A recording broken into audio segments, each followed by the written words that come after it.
Lafare, bonjour. Bonjour. Alors, je rappelle que vous êtes porte-parole de la Gendarmerie nationale et aujourd'hui, nous nous trouvons au Salon des maires. Vous passez plusieurs jours au Salon des maires et vous allez apporter, durant cette interview, un petit peu la parole de la gendarmerie sur l'accompagnement de la gendarmerie nationale auprès des élus et plus particulièrement donc au niveau de la sécurité des élus. Tout d'abord, un chiffre important. Un élu sur 10 est victime de violence, est agressé physiquement. Et il y a quelques jours, le directeur général de la gendarmerie nationale s'est exprimé et a dit que c'était un sujet essentiel pour la gendarmerie. Comment est-ce que la gendarmerie adapte ses actions au quotidien face à cette tendance préoccupante ? Vous le dites, c'est un sujet essentiel. Encore une fois, il y a aussi un chiffre qui est intéressant à rapporter, c'est 33 337. C'est le nombre de communes qui sont en zone de compétence de la gendarmerie nationale. C'est la raison pour laquelle on parle véritablement de couple quand on parle du gendarme et du maire. Ces maires, ces élus qui sont en première ligne, c'est le point de contact quotidien de nos concitoyens pour l'ensemble de leurs préoccupations. Et c'est la raison pour laquelle on forme un binôme, un tandem particulièrement important et solide.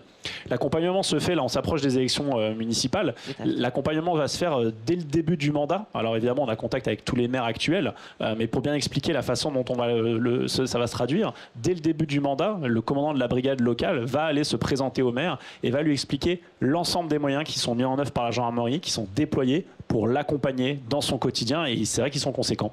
Alors justement, les moyens, dans ces moyens, il y a le fameux pack sécurité. Pourriez-vous nous expliquer ce qu'est ce pack sécurité ? Bien sûr, alors on a pris le terme de pack parce qu'il y a énormément d'items qui viennent s'agréger dedans. On peut les résumer sous 3 axes. Le premier, avant tout, c'est de pouvoir signaler. C'est permettre au maire, s'il en vient à avoir une difficulté, quelle qu'elle soit, ou une question, de pouvoir facilement accéder à des informations.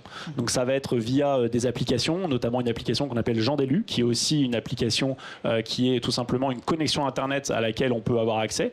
Il y a aussi une application qui s'appelle Ma Sécurité. Voilà, ça lui permet d'avoir facilement et rapidement accès à bon nombre d'informations. Si jamais il vient ensuite à être lui-même l'objet d'une agression, et malheureusement, comme vous l'avez rappelé, alors majoritairement des agressions verbales, pas forcément physiques, mais malgré tout, ça reste aussi en partie leur quotidien. Tout à fait.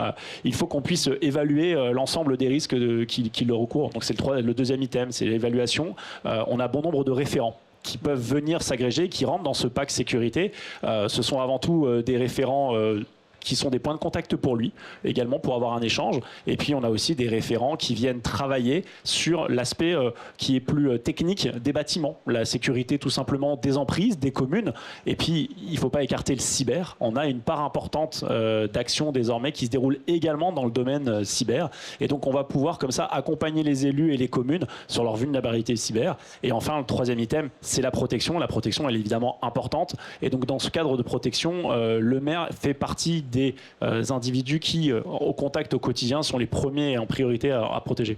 Alors merci beaucoup pour ces 3 items. On va revenir un petit peu sur ces différents points. Alors avant de venir sur Jean d'élu, effectivement, on va en parler plus précisément. J'aimerais revenir aussi sur l'aspect formation, parce que notamment l'équipe GIGN va accompagner aussi les élus et il y a des négociateurs GIGN qui sont présents et qui vont aller accompagner ces élus à des moments clés. Est-ce que vous pouvez en parler ? Bien sûr, c'est un dispositif qui a été créé par la gendarmerie, effectivement, par la cellule nationale de négociation qui est implantée au sein du GIGN, qui, tout le monde le sait, a une expertise particulièrement poussée dans le domaine de la négociation. Ces négociateurs viennent former les élus à la gestion des incivilités. C'est quelque chose qui est mis en place depuis 2021. On est déjà à plus de 27 000 personnes qui ont été formées. C'est particulièrement plébiscité. On est à un stade où on l'ouvre même au-delà des élus, bien souvent même aux personnels communaux, ceux qui sont au contact direct dans les mairies. Au final, ce qu'on voit, c'est qu'il y a dans la plupart des compagnies de gendarmerie départementale, c'est-à-dire la compétence sur le ressort d'un arrondissement de sous-préfecture, plusieurs sessions qui sont prévues par an, avec des dates qui sont envoyées aux différentes communes. Et comme ça, chacun peut essayer de trouver un créneau qui lui convient.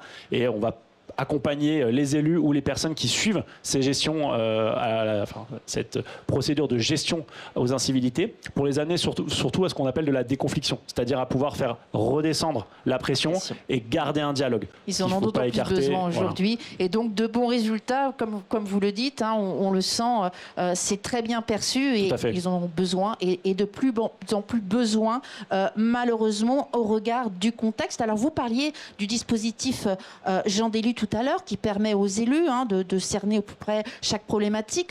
Il y en a foult, il y en a des multitudes, puisque ça va sur, ça touche l'incivilité, mais ça touche aussi effectivement les dépôts sauvages, par exemple. Oui. On l'oublie parfois, les occupations illicites. Comment se construit? Vous avez parlé, j'ai beaucoup aimé le terme tout à l'heure. Couple, maire, gendarmerie avec le commandant de brigade. Est-ce que vous pourriez aller un petit peu plus loin sur comment cela se construit dans la gestion des tensions locales? Comme vous le dites, au quotidien, dans la vie de l'élu et tout simplement d'une commune, il y a bon nombre malheureusement d'incivilités ou d'actes qui viennent polluer, il n'y a pas d'autre terme, polluer la vie des concitoyens. La gestion des déchets qui sont déposés de façon sauvage. La gendarmerie est présente avec le commandement pour l'environnement et la santé.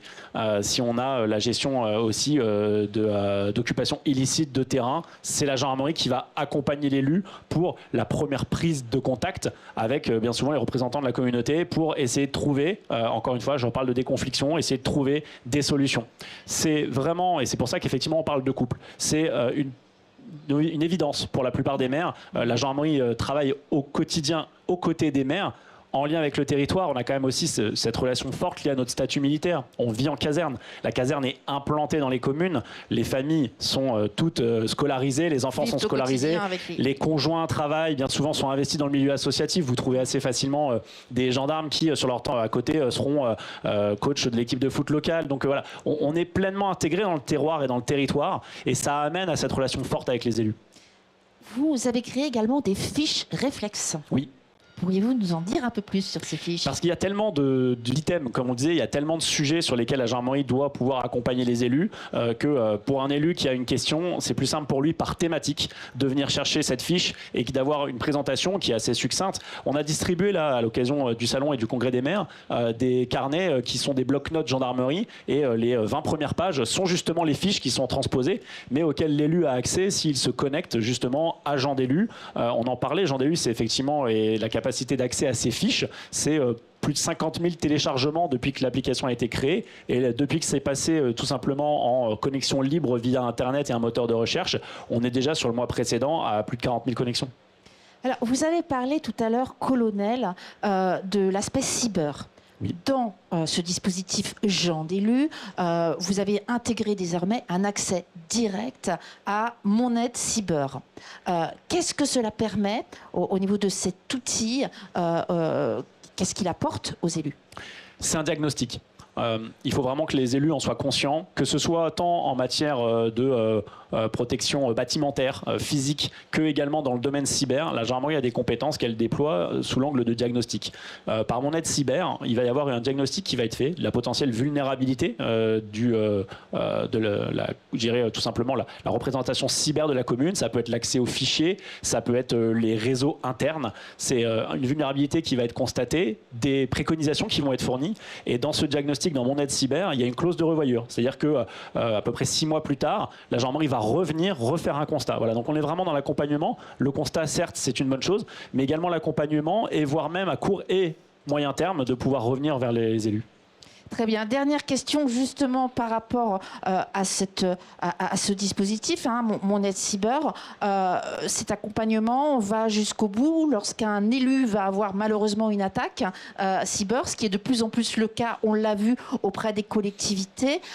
Est-ce qu'ils vont avoir cette assistance immédiate lorsqu'il y a un problème particulier? C'est une réalité puisque l'Agence nationale de sécurité des systèmes d'information, l'ANSSI, a constaté déjà plus de 140 attaques cyber sur l'année passée contre les communes. Elles sont vulnérables parce que bien souvent les communes ont des petites tailles, les dispositifs cyber datent un petit peu, donc il y a une facilité d'accès et immédiatement des informations qui sont très facilement marchandables et qui peuvent être revendues toujours une fois dans le cyber. S'il y a une attaque qui est réalisée contre un dispositif, il faut impérativement pouvoir l'isoler. Donc ça, c'est déjà une première compétence qui est en interne au niveau de la commune.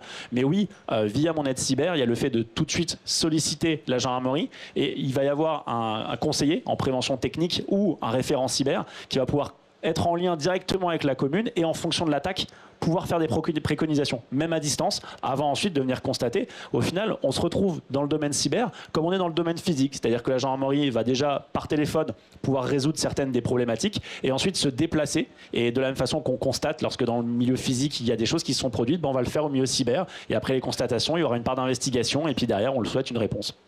Merci beaucoup, colonel, pour ces informations. Je vous souhaite bonne continuation sur ce salon parce que je sais que vous êtes justement auprès des maires à leur apporter vos conseils et surtout à expliquer comment la gendarmerie nationale peut les accompagner au quotidien. Merci à vous. Bonne journée.